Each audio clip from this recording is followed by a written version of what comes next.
What's up, everybody? Welcome to Kinda Funny Games Daily for Monday, March 5th, 2018. I'm one of your hosts, Greg Miller, alongside Tim Geddes. Let Tim host. How you doing, buddy? I'm doing fantastic. Yeah? What a weekend I had. What? Tell me all about it. It was good. You can find out on the morning show. Did you play any games? I played Florence. Oh, wee! Like it a lot. Talked about it on Gamescast, of course, available right now with WWE superstar Xavier Woods and Kinda Funny Gamescast host Jared Petty. Highly recommend it. Highly recommend How much it. is it? $3, $4? I think it's $4. I think it's Either way, $3.99. totally worth it. Sure. Really fun experience. It's not a video game necessarily. Right. It's interactive. It's not a walking simulator. It's an interactive experience. And I enjoyed it a lot. Here's my thing, I think. A lot of people, when I put it out, tweeted out about it, right?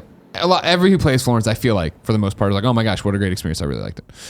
A few come back like, oh my gosh, it's so expensive, $4.99 or $4 for this game that's, lasts you, what, 40 minutes maybe?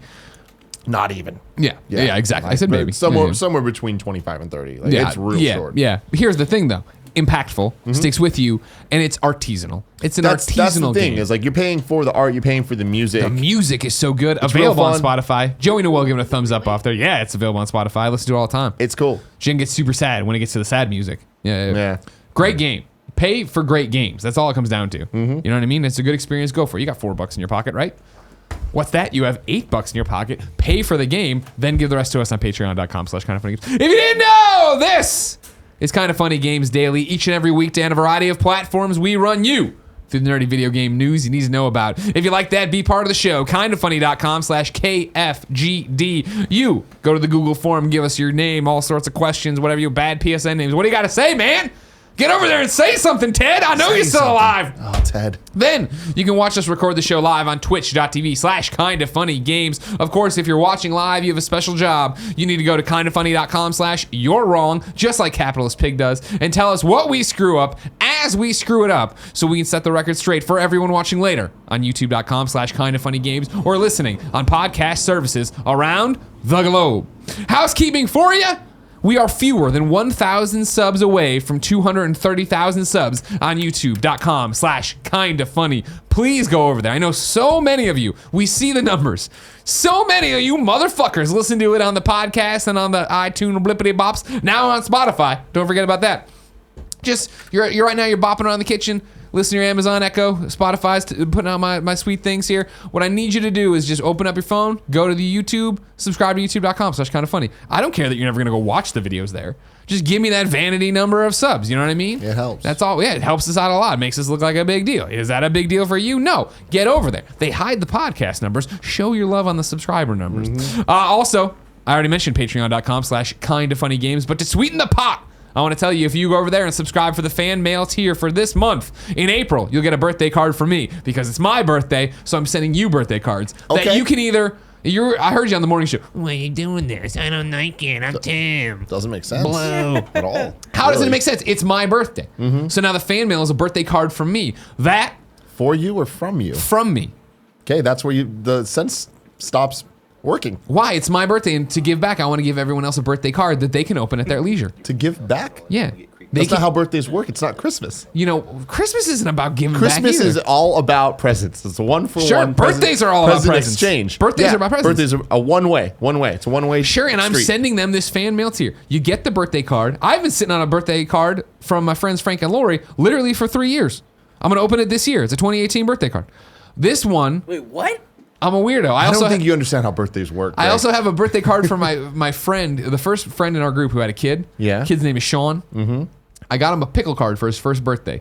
Filled it out at my desk at IGN in Brisbane. Okay. Filled it out there on 8,000 Marina Boulevard, and then got so distracted I never mailed it. To which I thought, what would be funny? I'm going to hold on to this pickle birthday card for his first birthday and give it to him on his 18th birthday, and we are getting close.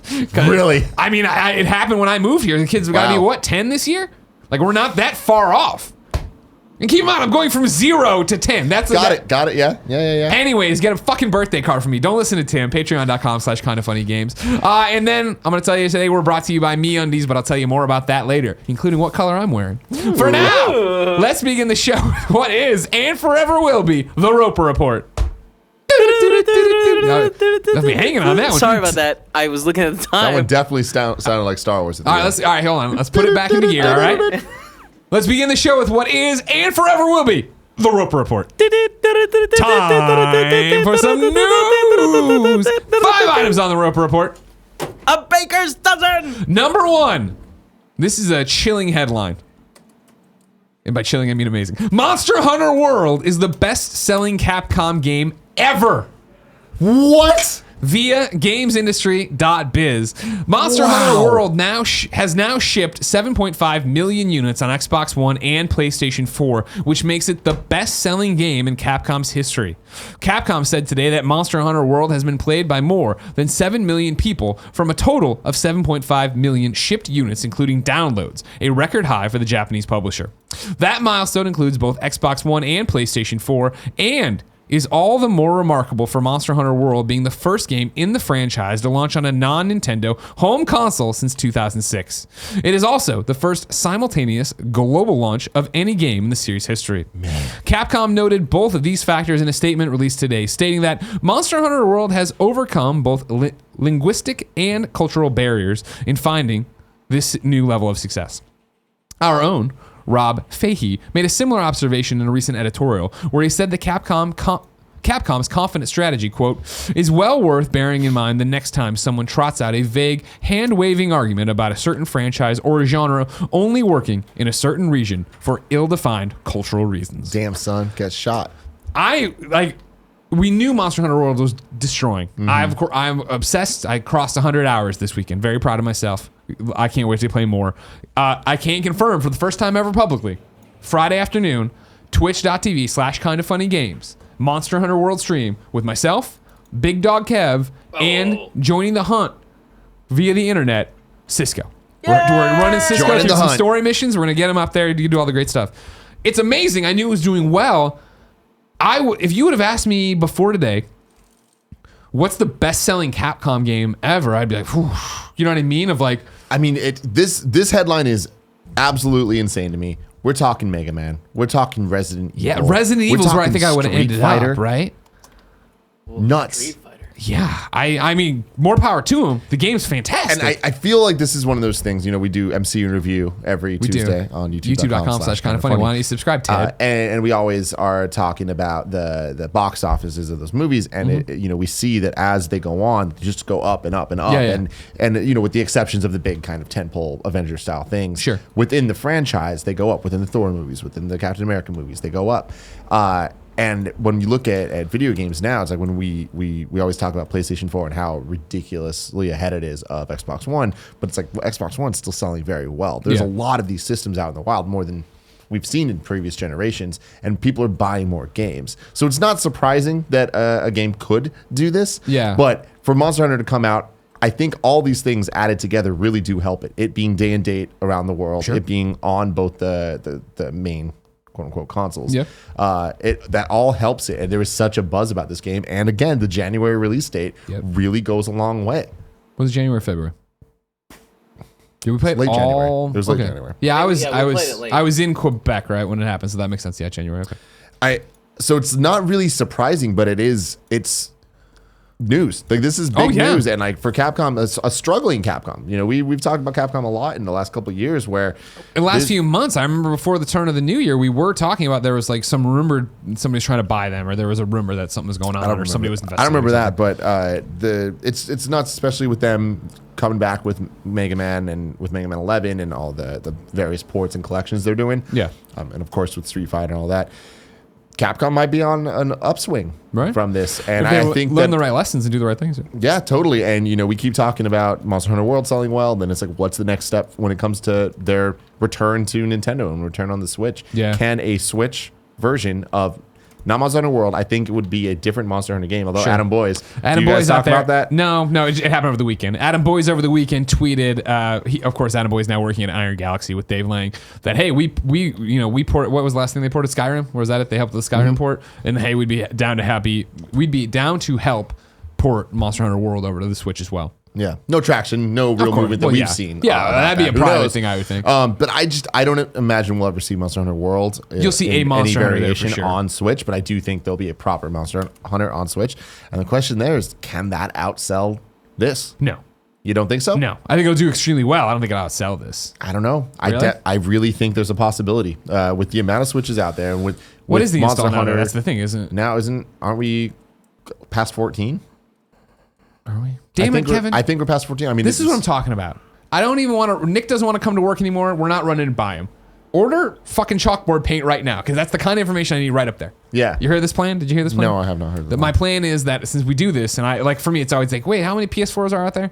What I want to do is get chalkboard paint. And this isn't a Greg Miller joke. This is a real thing, because it sounds like something It stupid. does sound like some. Paint a giant rectangle of chalkboard paint there, and then write facts and figures like this that we would need of what is going like on. that. And update it. And like, That's good. And I don't think Nick would care. It's a wall we don't do anything with, and I think it'd make the shows better. I like that. Okay, good. That's it. We have the votes. The motion But carries. I'm pretty sure that Switch, and let us know kindoffunny.com/you're wrong. It recently passed the Wii U's Green or black? total life Black. span, and that was 13 point something. So either way, it doesn't matter. With their goal of 20 million coming Yeah. up Yeah, next yeah. year, and will they hit that? Will it not? It's shipped versus sold. Whatever. My point remains that the attach rate on the Switch is still great. And when we're seeing games like Mario Odyssey, granted, it's Mario Odyssey. January, CNET says 14.8 million moved so far. Great. So just doing the math on that, like, yeah, an attach rate of 50% is nuts, but Monster Hunter could do it. And that's the thing too. I guess you look at like the attach rate of Zelda in Mario, right? And Yeah. And I think that coming off of this, especially, That's what I'm saying. Is like I don't think it's crazy that a Switch version could outdo both the other ones, but that's because of the portability. It's because of the history with Nintendo Well, and given the success and all of that. I think it's a tall order that Monster Hunter Switch could beat this number. I don't think it's impossible, and I think it's very much in the reasons why this one's succeeding. It's the fact that for years people have heard that Monster Hunter is great, but it's been on platforms maybe they didn't want to play it on, or that didn't make sense for them, right? Like I talked about this before, so I won't be the dead horse. You know, in Japan, it made so much sense, and it was so successful on PSP because that's a commuter culture. Everyone's there. Let's do a hunt on the train. But in America, it isn't like that for the most part. I played my PSP on the train. You get this game out here now, especially to a world, and when I say world, I mean a video game industry and a Western video game industry where grouping up to go raid, to do MMO kind of things makes sense. Like that, thanks to games that we've seen as games as service or online games that have come and changed the way people play together, stuff like the original Destiny. I think that makes sense. And to what you're saying, yeah, now that, let's say you only own a Switch, you don't have the free time to play Monster Hunter, you feel, to chip away 80 hours in front of your TV because of responsibilities, whether they be kids, jobs, whatever. Switch would alleviate that, right? Switch would do the same thing of that. I think with the success Monster Hunter World's found because of word of mouth in terms of, oh, I've heard of Monster Hunter before, I know it's great. Now, if you were to put out a Monster Hunter on the Switch and say, hey, now there's a new Monster Hunter that you can only play here. Yeah. That makes sense. Look, I'm just looking at a glance at some Monster Hunter Look at those 3DS glances. numbers. Yeah. Like we're looking at like 4 million. Yeah. So I don't think it's crazy with how the Switch is taken off. If and they it put a being new Monster Hunter out on Switch, yeah, and even if Yeah. they put out World again, I'd probably start another character. But Really? I wouldn't. I would never get as far as I've gotten now, Kevin. You only got a week left. Kevin, stop saying that. it. Now here's the problem with Kevin. Enjoy it. Kevin's been predicting the death of Monster Hunter World for quite some time around here. Two things that I'll give you, Kevin. When Far Cry Yep. 5 gets here, Oh, I'm excited for that. I'm gonna obviously jump into Far Cry 5. You know what I mean? I think that's the next game on the horizon that Gotta I do see it. really derailing it. You know what I mean? But I'll be back to Monster Hunter World. Okay. Second thing, Nick is sick. I don't want to catch it, but if I catch it, then I can just play Monster Hunter World all day long. Oh my god, don't catch it on purpose. I'm feeling kind of sick now. Don't catch it on purpose. Maybe I should go home and play some Monster Hunter World. Hey Kev, can you check on Cool Greg? He's calling me for some reason. Probably locked out. Forgot how to work his zipper. What? I'm gonna answer. Number 2 on the Roper Report. It's an update about those Nintendo Switch gameplay clocks resetting. Did you see this? We talked about this on the last Games Daily. Of course, we're coming up on the year anniversary here of the Switch. Now it's past, right? March 3rd. Yeah, so now it's past, but like when games were getting there, clocks were resetting. IGN got a statement from Nintendo. A Nintendo representative provided the following updated statement to IGN. Some Nintendo Switch owners' play activity information is displaying incorrectly, but play activity is still being recorded accurately in the background. A future Nintendo Switch system update will resolve this issue and ensure playtime data is correctly displayed. We apologize for the inconvenience.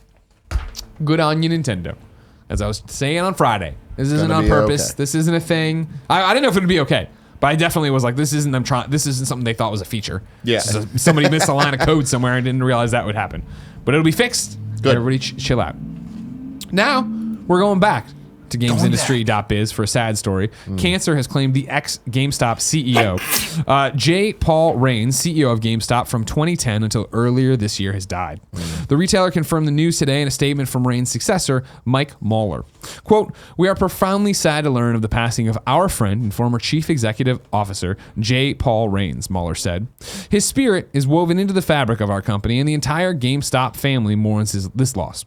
Paul was a brilliant man and a remarkable visionary, as well as a compassionate, caring, and inspirational community leader who was beloved by many. Paul cared deeply about his work and his GameStop family, but his greatest love was for his family. Our heartfelt sympathies go out to them and all those whose lives and hearts Paul touched during his journey." So sad news. Wanted to share, of course, our sympathies with his family and everybody over at GameStop. Jumping back now to video game product news. GameSpot is reporting that a new PvZ Garden Warfare might be coming. Quote, "It looks like EA's wacky and wonderful shooter series Plants vs. Zombies Garden Warfare will continue with a third installment. An Amazon UK listing for a new Plants vs. Zombie comic book contains a reference to an unannounced third entry in the series. According to the listing, the new comic book will, quote, bridge between video games PvZGW2 and PvZGW3. This listing remains live on Amazon's UK website." Well, there you go. That move it for you? Not a surprise. Do anything for you? Nah. Did you play any of these? Yeah, fun for a little bit. I tinkered with I the first played one. for a couple hours at Alfredo's place one time. Yeah. It was fun. Yeah. But, Go get them. Enjoy yourselves. And then number 5. This is an old story. yeah, we've talked about this. Okay. That was my thing, as I missed shows. I think this is during the DICE stuff when I was at DICE. But Bartlett Jones Detective Agency, of course, David Jaffe's studio that made Drawn to Death, is shutting down. And I somehow completely missed this until I saw today. Somebody, I think, quote tweeted me on it, and then they were like, they did an auction over the weekend, auctioning off like memorabilia and stuff like that. Just wanted to give a shot at it, but I'm glad you had it. Yeah, I totally missed that. Did they give a statement, or was it just like, hey, we're done?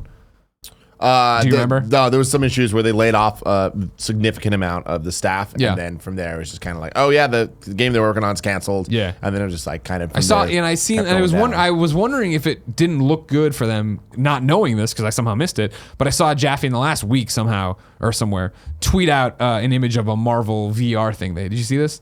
Oh yeah, the like- Iron Man thing. Yeah, He's like, Iron Man hey, we were VR. working on this, and hopefully it was going to be a cool thing. Yeah. That that would've been had awesome. nothing to do with it, but we were hoping they were going to like it when. Which we, is a weird when way we to made do it. anything, but like that. That's the right way to do It was things. him in VR, or it was a guy in VR, and then it was like you're Iron Man, so you're talking to Jarvis, and you're like, Jarvis, right? Yeah. 300% of the core. I was like, that sounds fucking rad. So cool. But of course, again, sympathies out to everybody who be losing their job, and good luck to everybody out there. Now, Tim, Yes. I don't really care about Plants vs. Zombies Garden Warfare 3, but it's exciting that it's coming out one day. Yeah. But one day is so far away. If I wanted to know what came to the digital mom and grop shops today, where would I go? The official list of upcoming software across each and every platform as listed by the Kind of Funny Games daily show host each and every weekday.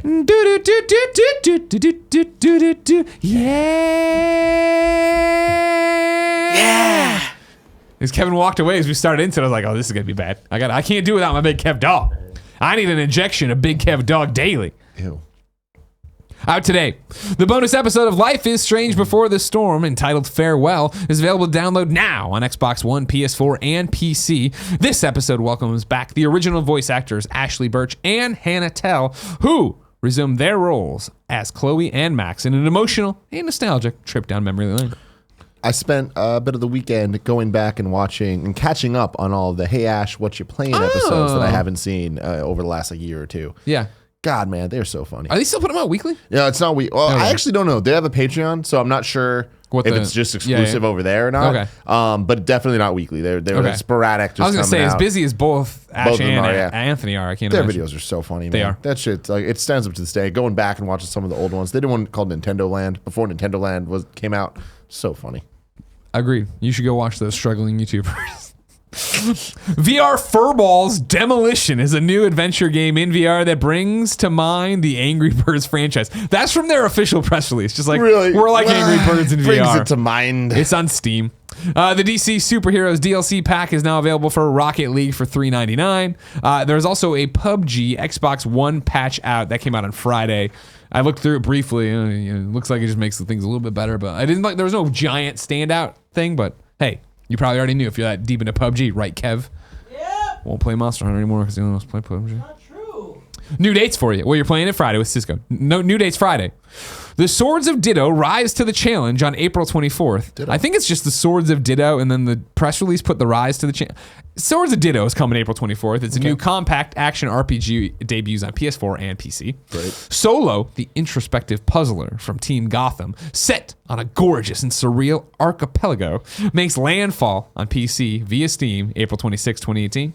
The March update for Horizon Motorsport 7 arrives on Tuesday, March 6th. No. Forza Motorsport 7. What did I say? Horizon Motorsport 7. That doesn't seem like a real thing.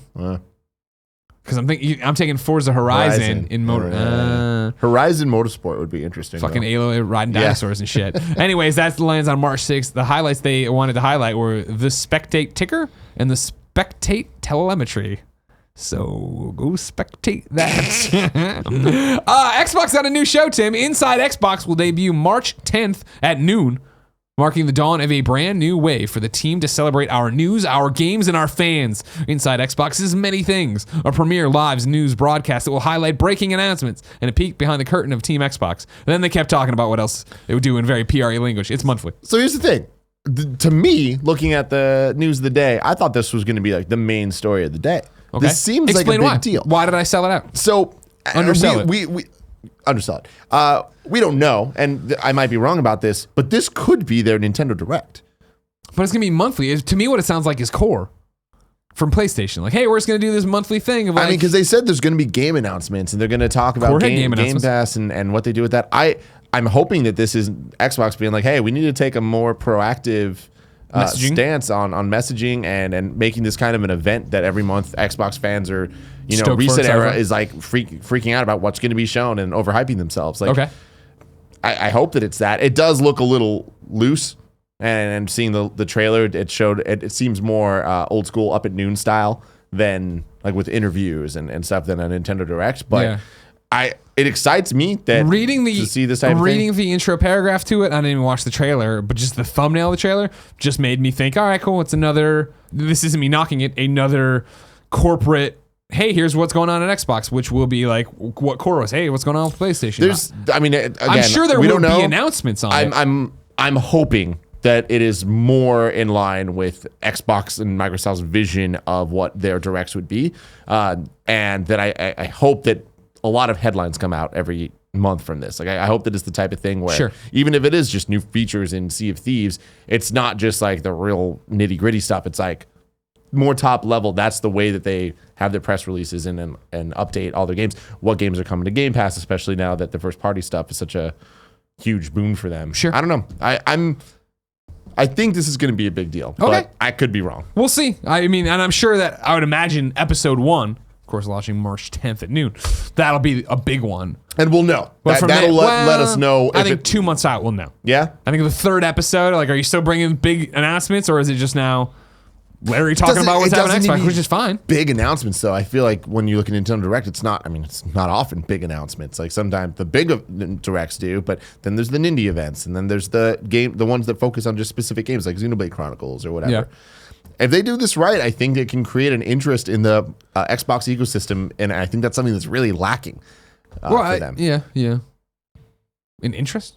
I think I would say it could be a really cool community fireside chat. Or, hey, everybody gather around this hearth and we're going to sit there and talk about what is happening with Xbox. It could be a cool from the top of the mountain, but my read on it from just glancing at this stuff is that it's going to be more like, yeah, here's what's coming to GameSpot. It's just taking what's on the Xbox Newswire and giving it to you in a video format, which is great and cool and needed. I think that's important. I think that totally changes it and creates an interest in things that you wouldn't necessarily be interested in. Okay. But it matters how much fat there is. They need to cut the fat, and it needs to be a tight thing that's fun to watch, or else it is just regurgitating information in a longer way than needs to be said. But I don't know. I'm excited for it, and I hope they do it right, because I do feel Xbox really needs that, and it could be awesome if every month there's new games added to backwards compatibility, and they make a big deal out of that, and then they keep moving forward with the enhanced for Xbox One X and what that could mean, and going forward and alongside new announcements and new games from big titles to small titles and stuff that's coming to Game Pass, and here's why you need Game Pass. Could be really cool. All right. We'll see, everybody. And remember, third episode. I don't want to hear you. Oh, see, Tim was right on the first one. I know they're going to come out big on the first one. Third one's where it matters. They also need to get Veronica Belmont if they want to compete with Core. For Honor will receive dedicated servers on PlayStation 4 and Xbox One tomorrow, March 6th. Meanwhile, deals of the day for you, Tim Tam. GameSpot had one. It's Newegg's Xbox One X deal. In the market for a new Xbox One X, as spotted by Slick Deals, Newegg's eBay page has rolled out a new offer where you can get the 1 terabyte system, an extra wireless controller, and copies of GTA 5 and Destiny 2 for $500. That's the standard price of the system, so you're getting 2 pretty great games and a controller for nothing extra. It is one of the better deals we've seen on the Xbox One X, and I agree. That's why I put it in there. Cool. You like your Xbox One X? Love my Xbox One X. I'm definitely not giving enough love in terms of games that utilize its features. I've been playing a lot of Master Chief Collection. Love popping that shit on when it works. Yeah, just like popping into still doesn't games. work? The online's a total disaster. How do they fuck this up this bad?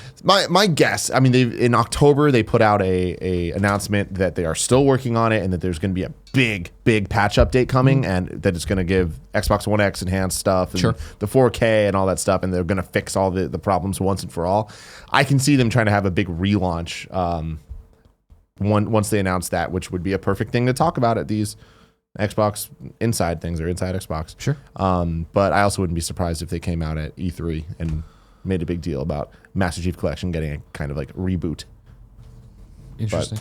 Seems like a weird place to do it, though. It right? does. It does. Hey, everybody, we're trying to draw attention to the fact we've fucked this game up since launch years ago, and here we are finally trying to make it work. Yeah, it is weird, but I also think that there's a lot of good game there. Yeah. And it actually working would be great. Okay. Tim, it's time for reader mail. But first, I need to tell you it's brought to me by MeUndies. You want to look good in your underwear and be comfortable, right? Yes. Don't sacrifice style or comfort. Check out MeUndies. They're the perfect balance of comfortable fit. Every month, they have new and exciting prints, and they arrive in your door in a fun bag. That's a great selling point. It is a fun bag. It's a fun bag. This is where I put down it and tell you that I actually use MeUndies. I've been using MeUndies long before they ever sponsored this show. I used some other podcast in our friendship network. I want to say Negri, but she doesn't have a podcast. Anyways, I used somebody's MeUndie code from way back in the day to get my own. Maybe it was Meg Turney. That might have been. That was it. Yeah. Okay.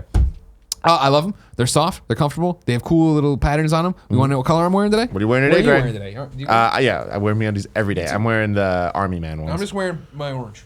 Just straight orange? Straight orange. Yeah, next time I get them, I want to do a round of just the plain ones because all mine are fun. Yeah. Well, mine are all fun too, for the most part. I think I have some, like I did a new restock, right? Because you can just order the box of them and get them there, and then you have to worry about underwear anymore. I did the stock like in January, or maybe the end of December, beginning of January, and so they're all the Christmas stuff they didn't want anymore. So I was just wearing gingerbread men all the time. Yeah, that's what I'm saying. Like, I have an excessive amount of wacky designs. Well, I'm cool with that, but I also, you know me, I like to match my your bottom half to your top better half. Yeah. No, not you. MeUndies uses lensing micro model in their tell me more. Their underwear. It's a sustainably sourced, naturally soft fiber that starts with beechwood trees and ends with the most amazing fabric you've ever experienced. The results have been downright dreamy. It's 100% correct. They are the softest underwear I've ever had. MeUndies adventurous prints and designs are a limited edition, and new patterns released every few weeks. 100% satisfaction guaranteed. If you don't love them, send them back. Or I think you keep them. They give you the money back. You get the money back if you don't like them. MeUndies has an exclusive offer for you, the listener, and for any of you first-time purchasers. When you purchase any MeUndies, you get 20% off and free shipping. This is a no-brainer. Get 20% off a pair of the most comfortable undies you will ever put on. To get your 20% off your first pair, free shipping, and a 100% satisfaction guarantee, go to MeUndies.com/GamesDaily. That's MeUndies.com/GamesDaily. You brushing your shoulders off? I was. There's a lot of shit on there. I don't know why. I saw when he came in. I'm like, Tim doesn't have dandruff. He must have rubbed up against something. Yeah, I don't know. You rubbed up against something. Yeah. Maybe it was Kevin. Maybe he rubbed up against you. You ever have that happen? Like a cat. Like a cat. Alex writes in to kindafunny.com/KFGD and says, hey guys, not so much a question, but a response to the question for Friday's show regarding World War II games depicting the liberation of concentration camps and the sensitivity of the subject matter. I find it odd that we can't depict travesties that happened in history, but at the same moment gamifying the largest war/wars in history that claimed the lives of millions and mentally ailed a generation. As a vet who served in Afghanistan, I feel that it would be disingenuous for a developer to say they are accurately depicting the Afghanistan/Iraq Iraq War while leaving out the travesties and horrors that happened. Video games have grown in so many ways over the last couple of decades in every element. I believe there is a way to respectfully depict events like the Holocaust in a game, but that is just my viewpoint. Thanks for listening. Keep doing what you're doing. Alex. So you weren't here. This is Andrew's when Andrea was on. Someone wrote in with a good question. I didn't like the verbiage they used, but it was basically, of EA and Activision, would any of these companies have the balls to have you go in and liberate a concentration camp and go in and see, like, you know, the question, I'm painting it in a negative light. It was a great thought-provoking question. The balls thing is where I was like, it's not a balls argument of who has the balls to do that. It's a, how do you do that in a video game respectfully and not gamify it and not have it be something you kids get in there and try to break and try to make fun of, like something that serious, right? And to Alex's point here, he's talking about that it is this, he finds it odd that you can't depict that, but you can gamify these wars and you can do this, that claim the lives and mentally ill the generation.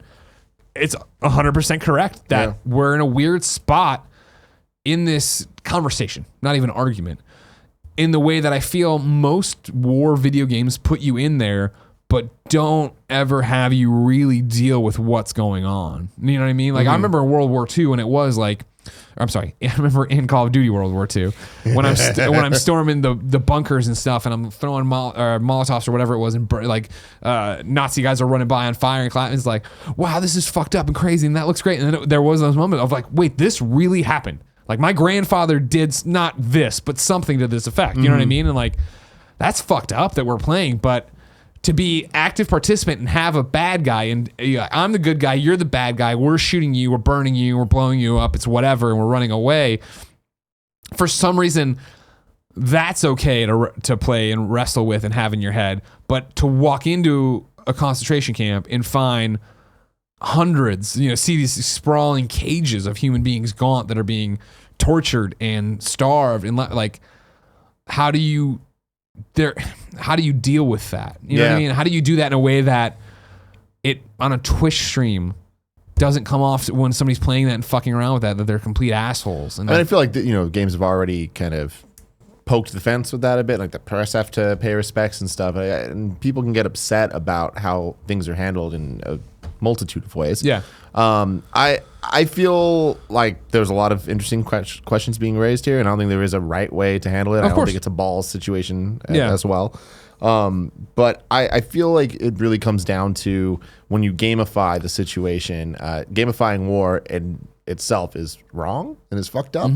Having said that, it's kind of just something that we are okay with. Right. And over time that might change for whatever way, but like there's always the talk of violence and sex and why one's more okay than others in movies, and I feel like every medium has its own set of rules that over time kind of figure themselves out. And video games, I think, are still trying to understand the sweet spot of all that, and I feel the interactive element does change the severity of all of it.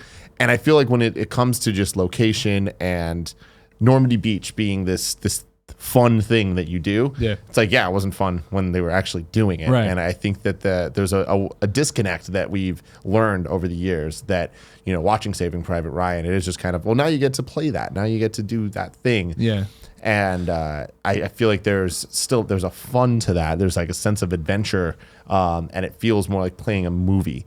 Because I feel like a lot of times our vision of what those moments are is based on movies. Whereas there's no fun in the liberating camps and stuff like that. And I'm sure there's ways for them to try to make that, but unless the game isn't about having fun, like I feel like there's a way to respectfully handle that. And this was the argument of like that Call of Duty and Battlefront are entertainment. They are the big blockbuster movie moments, cinematic moments, and that is bringing you something different than what you're and that's what I was talking about. I was bringing up VR experiences, right, of being able to tour the Holocaust Museum via VR or something like that and to get that experience. Even if it was the game was you are in the concentration camp, right, and so it is a walking simulator or something like that. that would set the tenor and the expectations and your headspace so much different than, what's up, everybody? I'm Nitro Rifle. Today we're playing Call of Duty Battlefront World War II. And like you jump in there and like, it's like all this crazy, and then boom, we're into like it's that hard stop in there. Yeah. Like, there'd be that like, what the fuck is this? And blah blah blah. Now that is in that one instance. Me at home on the couch playing that in surround sound, like expecting. No, we didn't call you Nitro Rifle. Just using you an example over here at Twitch. No problem. Everybody, if you want to see Andy Cortez stream, go to twitch.tv/kindoffunnygames. I think it would just be that, and they're apples and oranges. Alex brings up this great point though, right? Of mentally ill generation and the horrors. I think that's the thing that most games completely miss. Obviously, is the PTSD, the horror, the and I'm not saying completely miss, but don't give you that chance because we're in the action, we're not in the aftermath. Yeah. And that's one of the reasons I was so complimentary to, and like me and Colin beat the drum for so long on Spec Ops The Line. Mm-hmm. Spec Ops The Line is all about like, hey, let's wrestle with the real fucked up shit that's happening there. And that game didn't sell well for a number of reasons, the name and marketing and everything else, but is a great game everyone should check out to see really like, not that that's, again, it's not perfect. It's a third person shooter running around. You're having fun. It's third person. Yeah, it was third person. Yeah. But it's like, it's wrestling something games usually don't wrestle with. Mm-hmm. It's the same reason I loved, and this is jumping a little bit, but stick with me, Dead Space 2 so much. Is that Dead Space 2 opens, spoilers, with Isaac Clarke, the hero of the first game, this engineer thrust into this horrible thing in a mental institution, right? Of just like, I'm fucking crazy. I'm destroyed. I'm out of my mind because of the horrors I had to see. And it was like, that's really awesome. And then Dead Space 3 is just like, I'm like, nope, that's fucking garbage. Yeah. I feel like all of this can be handled in a video game in a respectful way that gamifies it, not in an entertaining way, but in a, hey, this is some real shit and it's supposed to make you feel things in the same way movies can do it. We've seen movies handle this. You hit the nail on the head. Like, our industry is still maturing and evolving. And I do think we're going to get there where, all this can happen. Yeah. But it's hard right now to think about how you'd fit that into a Battlefield game. Exactly. Yeah. I'm going to go to Harry. You're a wizard, Harry. Harry writes in to kindoffunny.com/KFGD and says, do you ever think we'll go back to actually earning all of our cool cosmetic shit in video games?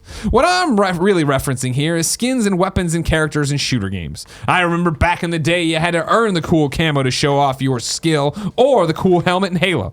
But now it's just put in the time, earn a random roll of loot eventually, rinse, repeat. I miss the days of actually having something meaningful to show off my hard work. What are your thoughts on this? Thanks. You guys are seriously some of the greatest people on the internet. Keep bringing that chicken to climax. Good Lord. I will. I think I'm appreciative that you like us, Harry. You're one of these whiners on the internet. You know what I mean? I'm earning all my shit in Monster Hunter right now. I'm having a great time. I got badass armor. Everyone sees it. It's there. Yeah, but there's something different about having these moments. Like the Hayabusa armor and helmet in Halo was such a thing. Sure. When the flaming skull in Halo was like, if you had that stuff, you put in the work. People look at my Xeno armor and they know that I fucking put in the work to get it. Yeah, but there's a difference when it's like that one thing that you're going for versus just like, oh yeah, there's a lot of really nice armor and like a lot of shit and you're rolling loot for. I don't think we'll ever see a return to the glory days and that having those moments. But I don't think that stuff's ever going to go away. Like it's still there. It's just in addition to all this other stuff, and that's just how how games are made now. Things change and things evolve, and I don't want to say it's sad, but it's just times have changed and loot boxes are here to stay, whether they're microtransaction based or not. Yeah. I feel like that's just the way a lot of the stuff's going to go. I remember back in the days of time splitters where there's just a million characters you unlock and they have their fun little attributes and things. You're not going to see that anymore in these type of games. It's going to be random costume changes and just skins, and they're going to be from rolling dice and just hoping you get the ones that you want or buying the ones that you want. I feel with the snap back, the clap back, as Cool Greg would say, on loot boxes and microtransactions last year, I feel like you're going to see more of this rewards. And I think the games that succeed, and I guess I shouldn't say that. I feel like the games that I play, that I enjoy the multiplayer of, succeed at doing this without this, right? When I'm playing Friday the 13th and I see that Jason I know unlocks at level 49 or whatever the hell it is, I'm like, fuck. I've played a lot of Friday the 13th, but that motherfucker's played a lot more Friday the 13th, and that's awesome. The blood splatter, that was actually whatever. But even in Monster Hunter, when I see the gear Grimecrafts rolling around, and I'm like, damn, like you've killed a lot of Monster X to get that. I understand you've put in the work, and like there's smaller things of like, you know, them putting out the Wiggler helmet or whatever this last time around, which was easy to get, and now is the run around people have it. I feel like it exists, and I feel like the way to make sure to get people back to that is to celebrate that more and support those decisions. And when your game does put something like that, and like Division had stuff like that wasn't microtransaction based, but was work harder to get that. I mean, original Destiny definitely did. I'm trying to think of Destiny. I don't think Destiny 2 did, but like I don't know. Yeah, no, Destiny 2 didn't really have that. And they probably added it more recently than I'm just not familiar with it. It's there, but I know he's speaking to shooters, which of course I don't really wade into that pool, so I know. Overwatch loot boxes and stuff like that, but There's so many. Yeah. Support those people that do that. Support all right, the people. Jack Reynolds writes in to kindoffunny.com/KFGD and says, I believe that Detroit Become Human will be a PlayStation Plus game within 6 months of its release. Hi, Kind of Funny gang. Detroit Become Human is quickly becoming the drunk uncle at the family reunion of first parties. Sony is being put into an awkward position with the traditional press and influencers alike regarding the controversial stories/trailers around this game. I believe that if Cage's game doesn't hit in the 9 to 10 score range, it's at risk of being a flop. If this happens and the game sells poorly, do you guys think Detroit Become Human will become a PlayStation Plus monthly game? Thanks for keeping me entertained on the tractor during harvest in the great land of Western Australia. Oi, governor! Or some shit like that. Jack, are you the one who posted on this Kind of Funny subreddit where they were like, where do you listen? And it was you on a tractor? Either way, I digress. Maybe there's two tractor people out there in Australia. Man. No. In 6 months? No. One day? Yes. Yeah, definitely. Yeah. I could see a year and a half out. Maybe. Yeah. And it also does depend, Jack, as you're saying, to how it performs. Mm-hmm. If it performs really well, yeah. Did they ever put Beyond Two Souls was a PlayStation Plus game at some point, right? I don't know. I Sounds wanna like say it was. yeah, I bet like it was. Yeah. I think that the problems this game is having in terms of being the drunk uncle, I think that that's highly exaggerated. Yeah. I think that is the people that are looking for those stories, people like us, to talk about and, you know, kind of look at the repercussions of decisions being made here and there or whatever. I don't think that the general public cares, knows. Do you think the general PlayStation audience cares? Because I that's mean, a big general audience now. Yeah. And like I think even Heavy Rain was a game that on the PlayStation 3 broke out of, hey, I'm a hardcore PlayStation person. Like the people who owned a PlayStation for random things were like, oh, I've heard about this game. I mean, I don't know that that's fully true. Okay. I feel like Heavy Rain, for as much of a success as it is, I think that really was the hardcore PlayStation guys that were like talking about it. And then the outside guys, it's like maybe as far as I heard about the Origami Killer, but that's it. Oh, you mean the Origami Killer? The Origami Killer, yes. Fucking these pronunciations. But I don't think that Heavy Rain was a game that really pushed outside of that ecosystem.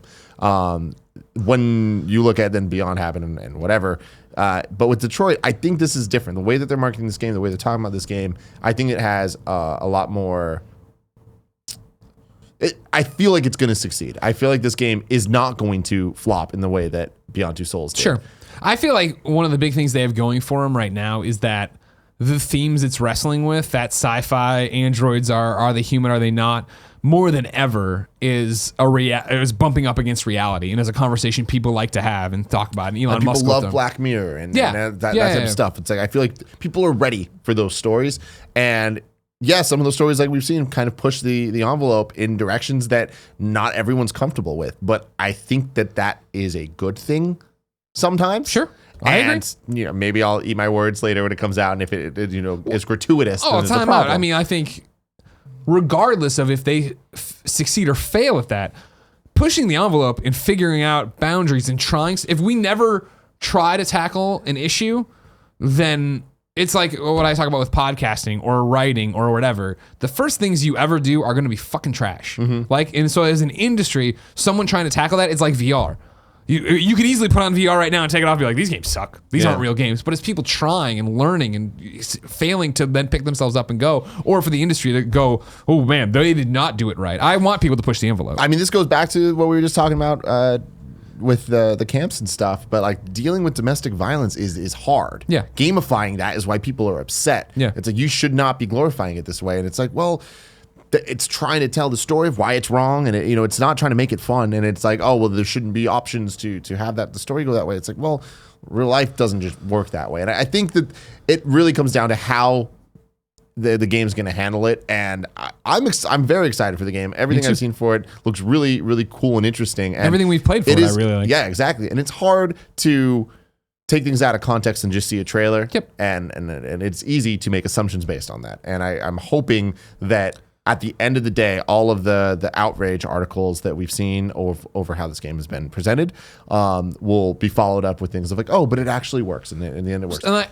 Or maybe not. And maybe it's like they can say, we were totally right, and this is a disservice to video games and should not have been handled this way, in which case that's fair too. As I talked about it when we brought this up recently on the show, it was one of those things, I forget who it was, but one of the outrage articles was followed up by hands-on of like, okay, in context, it's not as bad as we were worried about or what I thought it might be or something like that. So yeah, you'd hope that when you get there and have the context of the game and have a longer conversation, that would get there.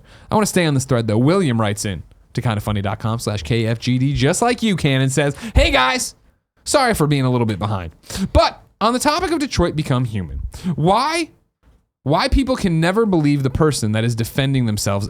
He's basically, why can't people ever believe the person who's defending themselves against these type of allegations? Of course, he's talking about Quantic Dream, David Cage and the other head defending themselves against allegations of a toxic workplace. If they say they didn't do anything, specifically on this strong topic, with this much exposition, this is jumbled. No, he's from New Jersey. I was gonna say maybe he's not from this country. He's just a little bit jumbled here. Basically, if they say something, maybe they're saying the truth. There's a lot of people that can take advantage of the situation to take on a person of power. I would be buying Detroit Become Human either if the truth or no. What? We're just gonna stop. You understand the thrust of his question. Yeah. I think the reasoning why right now of like, why don't people believe him? It's not even that I don't think people don't believe it. It's what we talked about on the show, right? Of what do we, the consumer, do with this information, this conflicting information? There are two reports out there, two different sides of the story saying one thing and the other saying the other. How do you want to handle that? What do you want to take away? Is it our place to handle that? Do we punish the entire studio and the entire game by doing this? I had talked about when this came up a couple days ago that about the release date, when I went to tweet about the release date, I hovered on the tweet button for a split second. I was like, oh, are we in the place where you can tweet this? And so many people are like, this is the problem. Greg's debating if he can do this. He's allowed to be excited for it. No. I'm excited about, I did a bad job of framing it. I'm excited about Detroit Become Human. I really want to play Detroit Become Human. Probably one of my most anticipated game of the year. The question there was, in the general public, I was wondering, is Detroit Become Human tarnished, demonized now? Am I allowed to? Are you allowed? Are you, the general you, allowed to say you're excited about this, or are you not? Is that like, are we blah blah blah? Like, it was more I thought an interesting where are we at right now in the video game culture about this game kind of thing. It wasn't, am I allowed to be excited? I'll be excited about whatever the fuck I want to be excited about. Yeah. I do wrestle with, is this true? Is it not true? Will we ever know? How, you know what I mean? There's this report Quantic Dream points to that says everything's fine, blah blah blah. I don't think it's Williams like, why, maybe he is saying, maybe David Cage is telling the truth in all these statements. Yes, maybe he is. As I said on the show, I think a lot of times it is the baggage you bring in as well. A lot of people have been rubbed the wrong way by David Cage before, so this coming up, they're like, oh, that fits his character. And so that's the whole thing, is it's a giant ball of wax. Every accusation. Yeah, to be clear, everything I was saying about the outrage articles and what I think about Detroit Become Human, that's not based on this stuff. That's based totally on the domestic violence and sure, that whole controversy. Yeah, you were talking very much about the Paris Games Week demo. Yeah. Yes. This stuff, man, it's hard. It's one of those things, I don't know how to talk about it, and at the end of the day, I agree with what you're saying. For the most part, I don't know if there's anything I actually disagree with what you're saying, but it's hard to take a stand on this because everyone gets their own opinions and their own way to handle these things. I don't think that it's right to villainize someone, just immediately be like, oh, you're guilty, and then just say, fuck you, I'm not supporting you. That's not how things should work, and that's not logically a great strategy, but I do believe that when there's an accusation made, like, you need to look into it, and that should at least affect your thoughts. And you don't necessarily need to believe it, but you should give it the time of day, and you should understand that maybe this is coming from somewhere, maybe it's not. but maybe it is. And how does that affect you and how you support the game? Totally up to you. Nobody's telling you do not support this for this reason. It is not a war. It is not a you're on this side or that side. There is a lot of gray area. That's the biggest thing about this. That is the biggest thing about this. And we'll just even say here or whatever, all of this. We're lucky when it's a black and white issue, when it's a binary choice. Harvey Weinstein did all these horrible things, and there's all this evidence and feedback and stories. It's like, okay, yeah, dirtbag, done. All right, we're done. You know what I mean? And then this is, we've talked about this to death, but this is so much more complicated and involves so many more people in a studio and this and that and the other, and like when it's cross continent, it's not even written in a language I understand. The articles, and it's like, all right, you know what I mean? Yeah, make your own choices. I'm excited for Detroit. As am I. Good. Okay, good. I hope we play it. Are you gonna play it? Am I going to play Detroit Become Human? Why wouldn't I? I'm really concerned about how hard the platinum's going to be. Did they learn their lessons with Heavy Rain of like that fucking kamikaze, or what was it? I don't think it was called kamikaze, but it was the one where you had to drive the, in the oncoming traffic. It's not good. It was not a good trophy. It was a very hard trophy to get. I'm unfamiliar. Okay.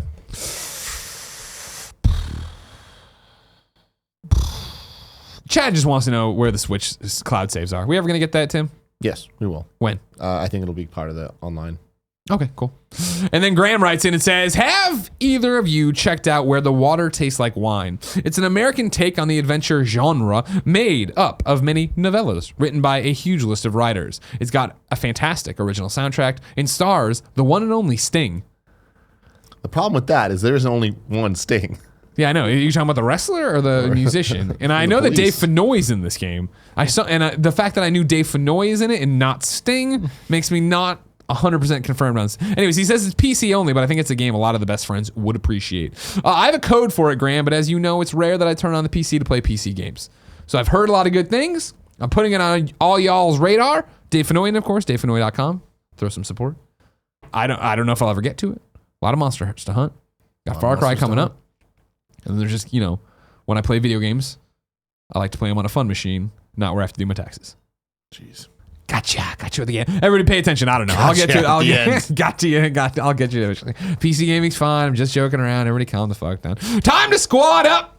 This is where one of you writes into kindafunny.com/KFGD. You give me your name, username, platform of choice, and why you need help in the world of video games. I read it here. The best friends come and find you. Everybody plays games together.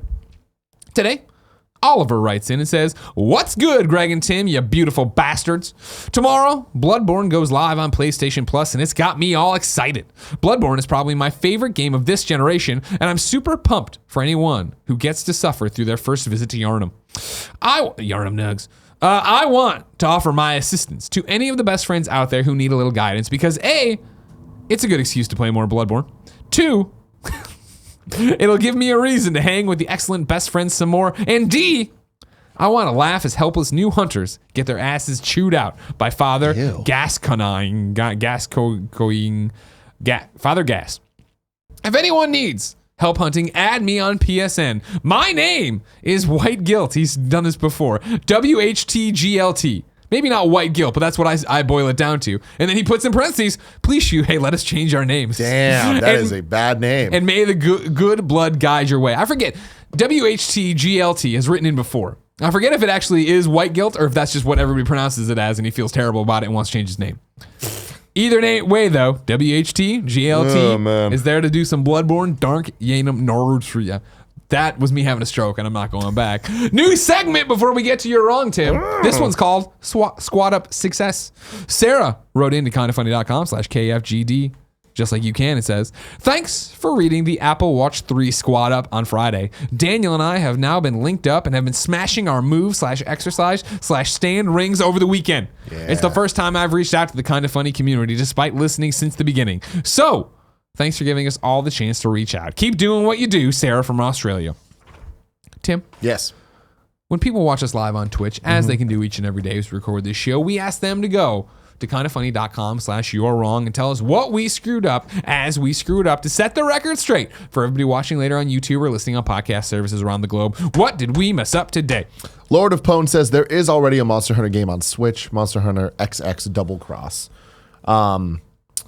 I'm talking about a brand new proper Switch exclusive. What do you know what the deal was with this? I don't. You're gonna have to. You're wrong me again at some other point, maybe tomorrow. I'm gonna look into it. But from my understanding, Monster Hunter Double Cross was a 3DS game, and they ported it over to the Switch, and it only came out in Japan. I'm looking into it. Let me know. I'm on to it. Don't worry about that. I got this. All right. X-Men. No. Kebabs says, for a bit of added context. Yeah, it only came out in Japan. US, this is Polygon, June 14th, 2017. US will not be getting Monster Hunter XX Nintendo Switch. But I wonder if I was right about it being a 3DS port. Then they updated and said, we have not announced any plans for this game. Given the statement, it's still possible it could come to the US, but blah, blah, blah. But I'm talking about a proper, brand new Monster Hunter built for the Switch experience. Oh, yeah, you go. And Monster Hunter XX is itself an expanded port of Monster Hunter Generations on a Nintendo 3DS game. I hear you. I would say the success of the world definitely means there is a Monster Hunter coming to Switch that's built for the Switch. Yes. Kebab says, for a bit of added context, the second to fourth best-selling Capcom games are number 2, Resident Evil 5 at 7.3 million, number 3, Resident Evil 6 on consoles, 7.1 million, and number 4, Street Fighter 2 on Super Nintendo at 6.3 million.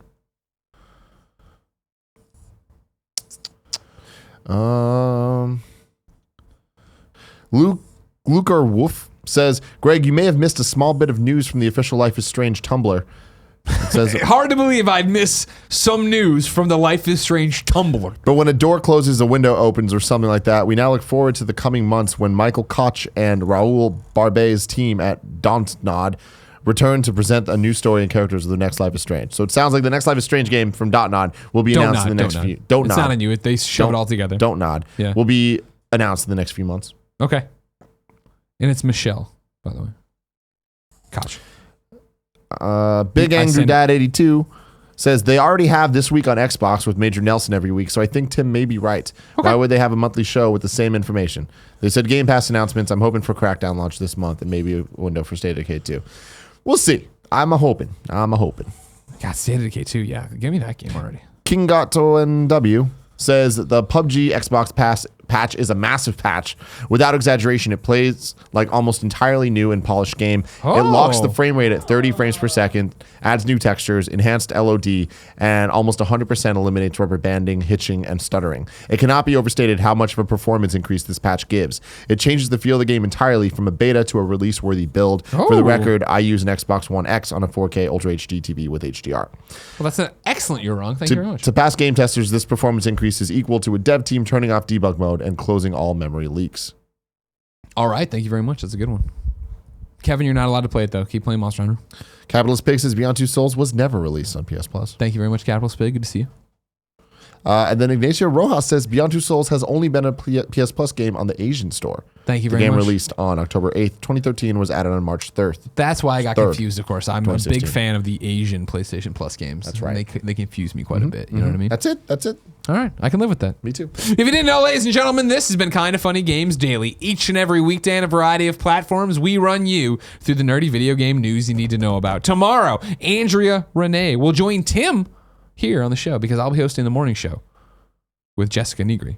So that's exciting. Yeah. Remember, you can get the show each and every day on twitch.tv/kindoffunnygames, youtube.com/kindoffunnygames, and podcast services around the globe. No matter where you get it, thank you for your support. Maybe consider going over to patreon.com/kindoffunnygames, kicking us a few bucks. You could get a birthday card from me. You can open it whenever you want. It's a little time capsule. You know what I mean? Don't listen to Tim. He doesn't get it. He doesn't understand the relationship you and I have. Until next time, ladies and gentlemen, it's been our pleasure to serve you.